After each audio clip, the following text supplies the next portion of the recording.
Para quem achou que o final de semana, o sábado, ia ser tranquilo na política, eu já vou falando para vocês, gente. Tranquilo só se for para nós, porque tem uma ótima notícia. Mas para os ministros do STF, principalmente o ministro Alexandre de Moraes e Luiz Inácio Lula da Silva do PT, no mínimo vai ser conturbado. Com certeza vai perder o sono com esta notícia, porque segundo informações privilegiadas diretamente dos Estados Unidos, aonde a deputada Bia Kicis esteve lá para buscar pela nossa liberdade de expressão, junto com outros congressistas lá do Congresso americano, parlamentares de lá, ela trouxe informações importantíssimas e com certeza o que mais eles temiam aconteceu. Interamericana de Direitos Humanos. Por que só na sexta-feira? E o senador Girão chegou ontem à noite, porque eles cancelaram, na verdade, postergaram a audiência pública que aconteceria nesta semana, em que nós participaríamos, haveria também várias ONGs que participariam, mais pro lado da esquerda, e segundo a imprensa, coisa que eles negaram aqui, né, disseram que teriam que responder, segundo a imprensa brasileira, ONGs de esquerda teriam feito pressão para que fosse cancelada esta reunião. Inclusive, eu fui duro na hora lá, pedindo uma explicação, porque a justificativa foi oficialmente dada de que o governo brasileiro convidou para uma visita no primeiro trimestre do ano que vem e por isso estavam adiando a audiência. Eu disse, vocês estão ouvindo mais o abusador, que é o governo brasileiro, do que as vítimas. E acrescentei depois o segundo momento em que eu tive a oportunidade de falar, estas ONGs que supostamente defendem direitos humanos no Brasil estão ao lado do governo abusador. Então, quer dizer, também não são um interlocutor confiável no tema que nós estamos nos propondo aqui a defender, que é da liberdade de expressão. E além disso, eu trouxe também o meu caso específico da violação da imunidade parlamentar, e um dos comissários disse, né, o comissário colombiano, cujo nome é o Carlos. Carlos Bernal. Carlos Bernal, comissário colombiano, disse que estava chocado com as informações, que ele não tinha conhecimento de que até a imunidade parlamentar, pela primeira vez em muitos anos, ele disse que ele ouvia a violação à imunidade parlamentar numa pretensa, né, suposta democracia, como pelo menos o governo brasileiro diz que somos. Perfeito. Rodrigo Constantino, volto aí contigo, Consta. A luta é constante e árdua, né? Boa noite, deputada, é um prazer revê-la, né? Eu queria pegar exatamente daí, né? Dessa pressão que os congressistas americanos estão fazendo à OEA e à Corte Interamericana de Direitos Humanos, ameaçando inclusive com os 7,5 milhões que o governo americano transferiu para lá. A Maria Elvira Salazar, que nós vimos aí a firmeza e quão dedicada ela está com esse assunto do Brasil. Marco Rubio, confirmado, né, o senador da Flórida, como secretário de Estado, alguém que é descendente de cubanos, é muito preocupado com regimes totalitários comunistas na América Latina, já mencionou abertamente Lula, Alexandre de Moraes como ameaças, né, às liberdades. Quer dizer, o que isso representa em relação à esperança? O Eduardo Bolsonaro, a senhora mencionou, a Fabi também tinha mencionado. Eu estava vendo hoje a entrevista de 2 horas que ele concedeu ao Jordan Peterson. Ele tem feito um trabalho muito bom de costura, né? E me parece que uma entrevista dessa, além de todo esse trabalho de bastidores, mostra que mesmo os bolsonaristas mais bolsonaristas, né, a família, eles estão cientes de que a salvação, se existe, ela vem com essa pressão de fora, né? No Brasil existe aí a necessidade de alguns acordos pragmáticos, vai lá, questionável se é o caminho ou não, mas a gente sabe, todo mundo sabe que mesmo que você negocie uma comissão, uma presidência, alguma coisa com a Alcolumbre não vai nos ajudar, de fato.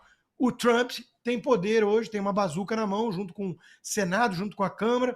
O que mais pode vir? A senhora descartaria sanções econômicas para o Brasil na frente, por exemplo? O ato Magnitsky, que pode punir na pessoa física autoridades como Alexandre de Moraes. A senhora acha que a coisa vai escalar nessa direção mesmo? Constantino, claro que nós não gostaríamos de sanções ao Brasil, sanções econômicas ao Brasil, porque isso vai acabar prejudicando mais o povo brasileiro. Mas sanções na pessoa física, no CPF, essas eu acho que são aquelas que fazem realmente o maior efeito, que realmente surtem efeito, sabe? Eu acho que isso pode acontecer, sim,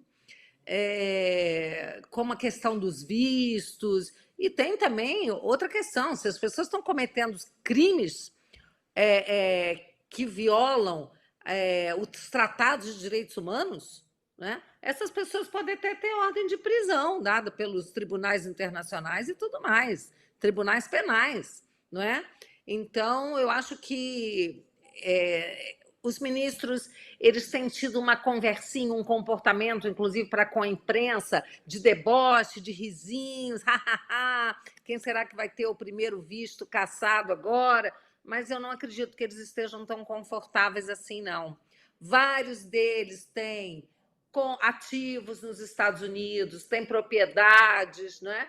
Não seria muito agradável ter o visto cassado e até contas bloqueadas, coisas desse tipo. E aí, quem sabe, quando isso acontecer com um, talvez a patotinha comece a perceber que não vale a pena continuar dando apoio, sabe? Porque pode chegar em cada um deles isso daí. Perfeito. Deixa eu abrir um parênteses aqui para mudar um pouquinho de assunto e trazer uma De que você falasse a respeito dessas mudanças. Não, eu acho que eu acabei de falar aqui, né? Que se houver essa história mesmo da cassação dos vistos e outras coisas, porque vamos lembrar que o Elon Musk, ele faz parte do inquérito, ele foi indiciado e ele agora faz parte do governo Trump, então todo mundo sabe muito bem o que está acontecendo.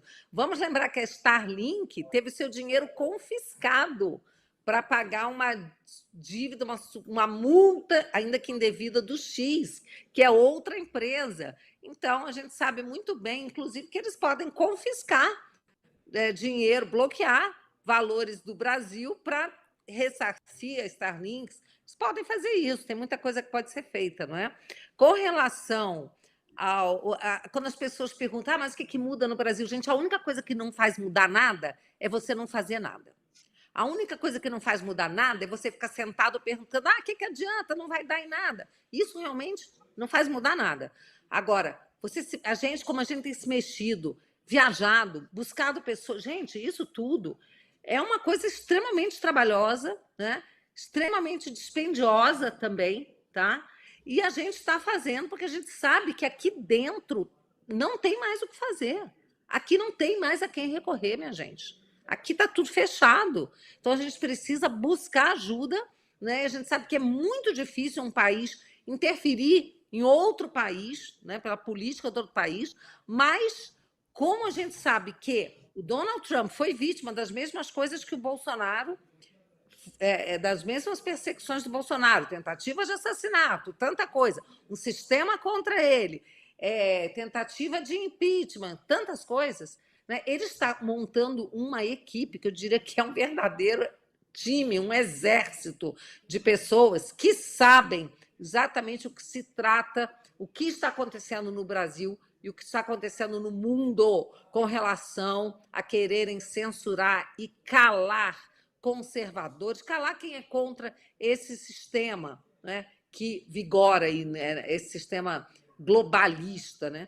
Então, eu acho que muita coisa pode mudar sim, a gente tem que ter paciência, porque o tempo das coisas se resolverem não é o tempo da nossa ansiedade. A gente tem que aprender que a gente precisa ter muita paciência, sabedoria, né?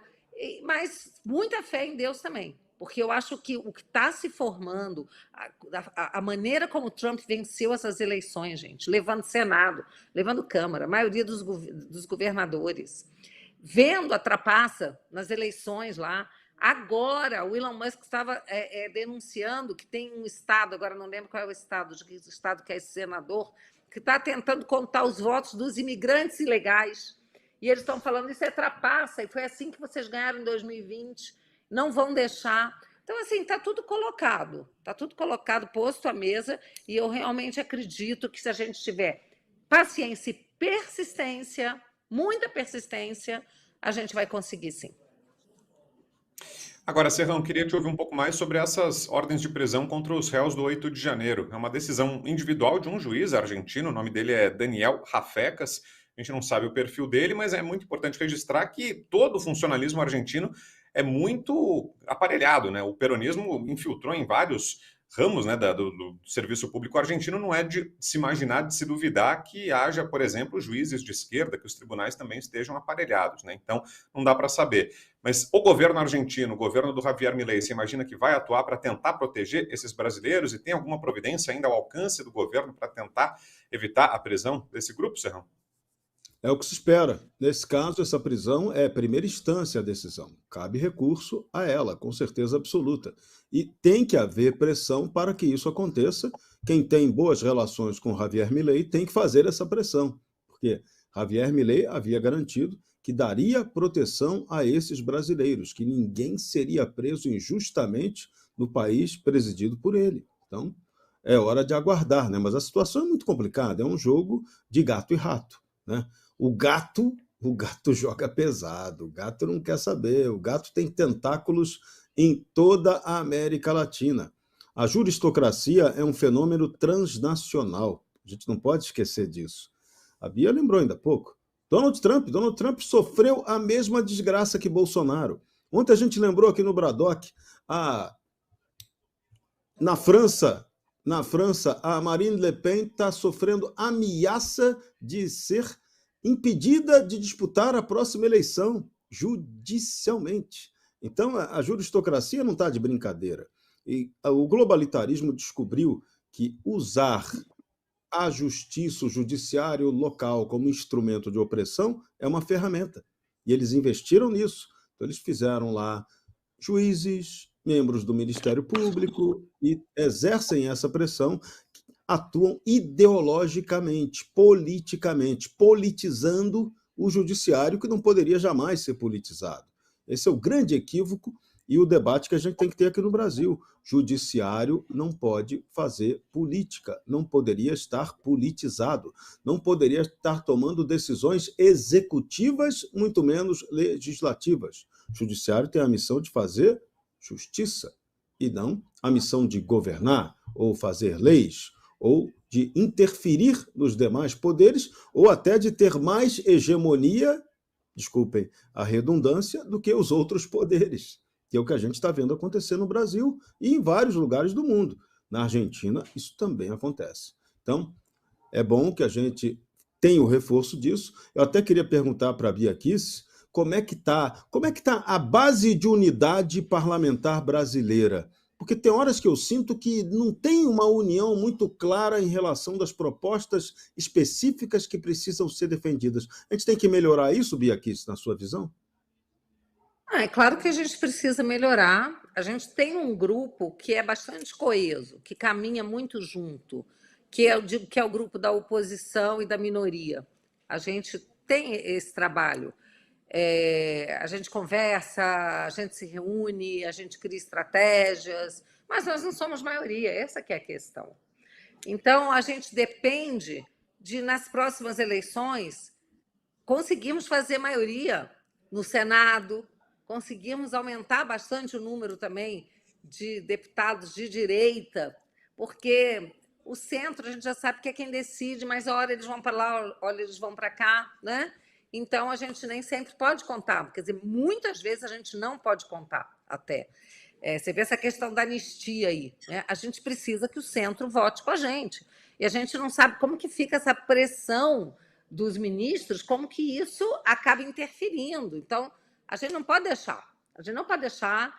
Esse assunto não pode morrer, né? E também a defesa das nossas prerrogativas. Eu conversei com o deputado Hugo Mota, que é o candidato à presidência, e eu falei para ele, né? Para eu apoiar um candidato, para nós do PL apoiarmos, ele tem que estar completamente comprometido com a defesa das nossas prerrogativas, com o projeto de anistia e outros temas, mas esses são absolutamente fundamentais. Você, Consta? Bom, eu quero trazer uma sequência de notícias aqui, né? Uma historinha, e jogar para a deputada depois comentar. Primeira parte da historinha. Lula estava com Zanin, Gilmar Mendes e Alexandre de Moraes na noite da tal explosão do Homem Rojão, né? Do Homem Rojão que mirou numa estátua para acertar no Alexandre de Moraes. Isso só foi tornado público porque parte da imprensa ficou curiosa para saber onde estava cada autoridade na hora do atentado, né? Suposto atentado, porque isso estava fora da agenda. Então, a primeira pergunta, vamos registrar, é isso que eles querem dizer com a harmonia entre os poderes e onde fica a independência. Aí vem o segundo lado da historinha, que eu quero lembrar aqui. O STF rejeitou recurso e manteve a condenação de pelo menos alguém na Lava Jato. Fernando Collor de Mello.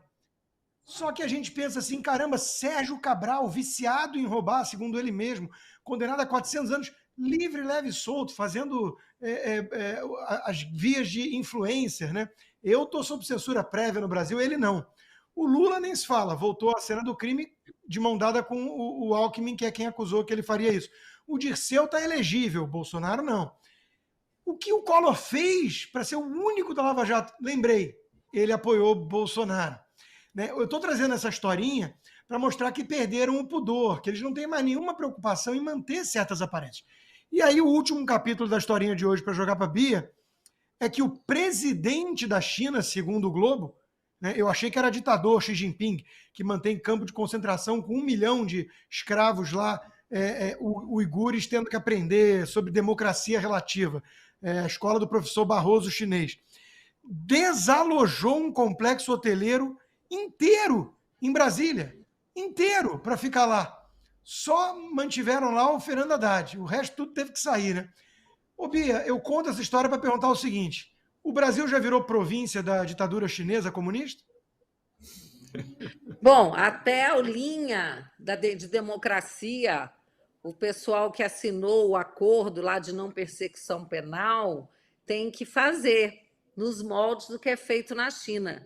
Não é? E muita gente criticou o Barroso, na verdade, com um tom de deboche, numa sessão no Supremo, ele falou o seguinte, olha, era só assinar o acordo estava ótimo, era um acordo leve até, né? Por que essas pessoas... E aí, gente, me diz aí, o que vocês acharam de tudo que disse a deputada Bia Kicis? Como vocês podem ver, a batata deles está totalmente assando, eles estão querendo dobrar a aposta, mas os Estados Unidos está totalmente ligado no que está acontecendo aqui no Brasil. E a deputada está par a par do tudo que está acontecendo. E vocês viram o que ela disse, né? Mas segundo ela, ao que me parece, isso é só o começo.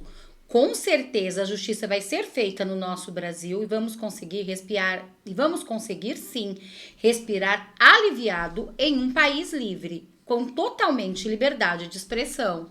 E olhem agora esta notícia. Olhem que triste notícia, gente. Justiça Argentina ordena a prisão de 61 brasileiros pelo 8 de janeiro. 2 pessoas já foram detidas no país vizinho.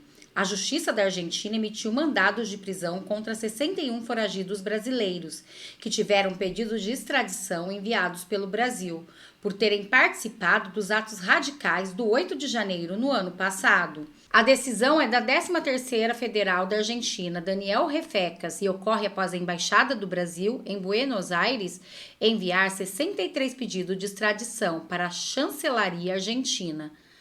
O pedido do ministro do STF, Alexandre de Moraes. E agora, olhem o que disse esse jornalista que está exilado. A verdade por trás disso é essa.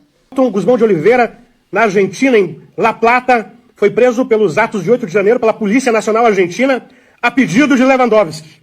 Lewandowski, o ministro da Justiça brasileiro, pede a extradição de 63 brasileiros que estão na Argentina. E o Joelton, que foi até o CONARE, acabou de ser preso lá, em uma prisão ilegal, porque o CONARE não tem prerrogativas para isso. Chamaram a Polícia Nacional Argentina e o prenderam. Ele está neste momento na delegacia da Polícia Nacional em La Plata, aguardando a sua audiência de custódia. Compartilhe este vídeo para que chegue no Leão, no Javier Milei, para que Javier Milei não deixe Joelton ser extraditado. Porque temos mais ou menos 500 exilados políticos na Argentina e 63 com pedido de extradição, vocês sabem, e eles também querem me extraditar aqui na Espanha. Então, nós precisamos fazer essa notícia chegar aos deputados brasileiros que têm que se posicionar, e a Javier Milei, o Leão, o presidente da Argentina, que eu tenho certeza que ele não vai deixar extradição, mas a gente precisa divulgar. Eu conto com todos vocês. De Madrid, Oswaldo Eustáquio. Tá aí, gente, vocês viram? Eles querem de qualquer maneira acabar com todos aqueles que estavam lutando pela liberdade de expressão. Até mesmo aqueles que nada cometeram, eles querem trazer um jeito aqui para o Brasil, para deixar preso. O que eles querem, na verdade, é calar a direita no Brasil. Isso ficou claro, pode todo mundo ver, mas graças a Deus que temos deputados corajosos como Bia Kicis e também Marcel Van Hatten, que estão lá lutando frente a frente para nós Bom, e vocês? O que vocês acharam? Deixa aqui nos comentários, não deixem de opinar. Tanto vocês quanto a sua opinião é muito importante para mim. Também gostaria de desejar um sábado mais que abençoado a todos vocês, pedir para vocês se inscreverem no canal se vocês não são inscritos e fazer um convite especial. Se você é de direita, apoiador do presidente Bolsonaro e ainda não é inscrito nesse canal, eu te convido a se inscrever nesse canal e vir fazer parte dessa família de direita você também. Deixe aqui nos comentários de qual cidade vocês estão falando e também qual o seu nome para mim te conhecer um pouco melhor. Muito obrigada a todos, um sábado abençoado. Não esquece de compartilhar com o máximo de pessoas que vocês conseguirem. Até nosso próximo react!